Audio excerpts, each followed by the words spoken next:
düşünün. Bir arkeolog, binlerce yıldır açılmamış bir mezarın kapısını aralıyor.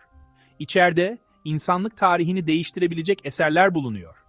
Fakat birkaç gün sonra bölge kapatılıyor. Fotoğraf çekmek yasaklanıyor. Araştırmalar durduruluyor ve bulunan eserlerden uzun süre kimseye bahsedilmiyor. Peki neden? Gerçekten tarihin değiştirilmesini istemeyen gizli güçler mi var? Yoksa bu yasakların arkasında çok daha mantıklı nedenler mi bulunuyor? Bugün birlikte inceleyeceğimiz keşiflerin bazıları güvenlik nedeniyle kapatıldı. Bazıları savaşlar yüzünden kayboldu. Bazıları ise yıllarca kasalarda bekletildi. Ve listenin sonunda yer alan keşif. Bugün bile dünyanın en sıkı korunan arkeolojik alanlarından biri. Hazırsanız, yıllarca gizemini koruyan arkeolojik keşiflere başlıyoruz.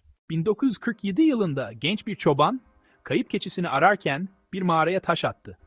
Kırılan bir çömlek sesi duydu. İçeride yaklaşık 2000 yıllık el yazmaları vardı. Bunlar daha sonra ölü deniz parşömenleri olarak anılacaktı. Keşiften sonra bölge uzun süre sıkı şekilde kontrol altına alındı. Yıllarca yalnızca çok az sayıda araştırmacı bu metinlere erişebildi. Bu durum, bir şeyler mi gizleniyor sorularını doğurdu.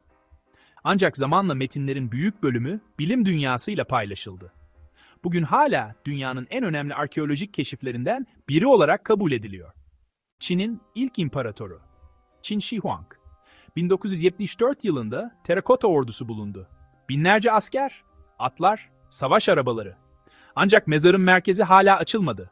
Neden? Çünkü bilim insanları içerideki eserlerin oksijenle temas ettiğinde yok olabileceğini düşünüyor. Bugün mezarın açılması resmen yasak değil. Ancak teknoloji yeterli olana kadar bilinçli olarak bekleniyor. Belki de içeride insanlık tarihinin en büyük hazinesi bulunuyor.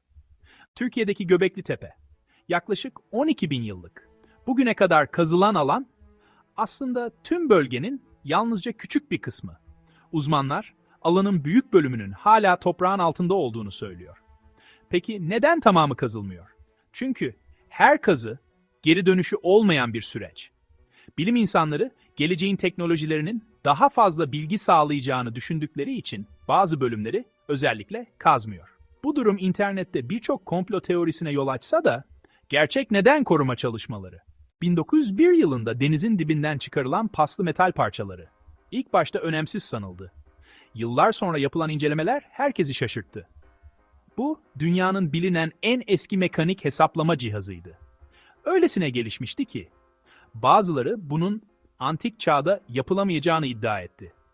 Ancak detaylı araştırmalar, bunun antik Yunan mühendisliğinin olağanüstü bir örneği olduğunu gösterdi. Fransa'daki Lascaux mağarası. 17 bin yıllık resimler. Ancak bugün orijinal mağaraya neredeyse kimse giremiyor. Çünkü ziyaretçilerin nefesi bile resimlere zarar vermeye başladı. Mağara kapatıldı. Yerine birebir kopyası yapıldı. İnsanlar bunu yıllarca yasaklanan mağara olarak konuştu. Aslında amaç, insanlığın ortak mirasını korumaktı. Yıllardır araştırmacılar, Machu Picchu'nun altında yeni geçitler ve odalar olabileceğini düşünüyor. Bazı bölgelere erişim, koruma nedeniyle sınırlandırılıyor. Yeni keşifler ancak dikkatli çalışmalarla yapılıyor.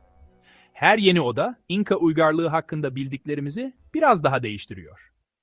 1922, Tutankamon'un mezarı açıldı. Altın maskeler, mücevherler ve inanılmaz hazineler.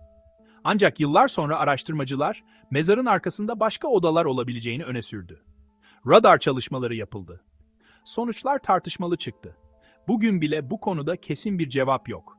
Belki de mezarın arkasında henüz keşfedilmemiş başka sırlar bulunuyor. Bu eser tam anlamıyla bir bilmece. Yüzlerce sayfa. Hiç kimsenin okuyamadığı bir dil.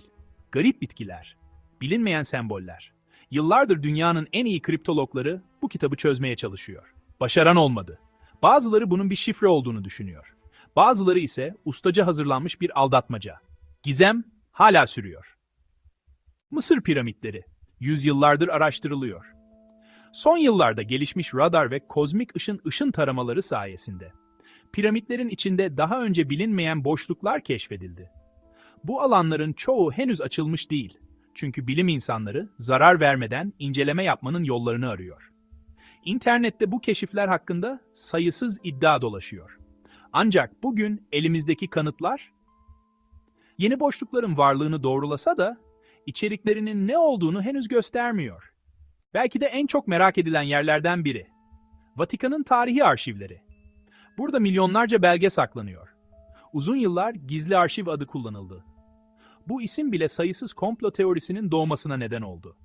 Oysa günümüzde adı Vatikan Apostolik Arşivi. Araştırmacılar belirli kurallar çerçevesinde erişim sağlayabiliyor. Yani tamamen yasak değil. Fakat içerdiği belgelerin büyüklüğü onu hala dünyanın en gizemli tarih koleksiyonlarından biri yapıyor. Tarih boyunca bazı keşifler gerçekten gizlendi. Bazıları savaşlarda kayboldu, bazıları ise korunabilmeleri için halka kapatıldı. Ve çoğu zaman gerçekler komplo teorilerinden çok daha ilginçti.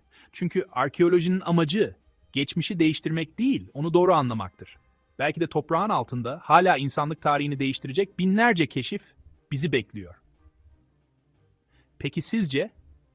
Bugüne kadar yapılmış en gizemli arkeolojik keşif hangisi? Yorumlarda düşüncelerinizi paylaşmayı unutmayın. Bir sonraki belgeselde görüşmek üzere.